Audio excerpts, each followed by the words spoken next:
भंडार युगल चरणों की लगन लगा देना। एक बार इस मन मंदिर में कीजे पद संचार रे शिव पार्वती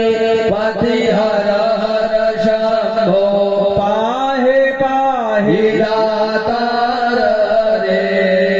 तुम चरण शरण की वाह होए उमान मन प्रिय कंदारे विरह व्यथिता हूँ दीन दुखी हो दीन दयालु अनंत हरे आओ तुम मेरे हो जाओ आज मेरी सदया की दशा पर कुछ तो करो विचार हरे शिव पार्वती पति हर हर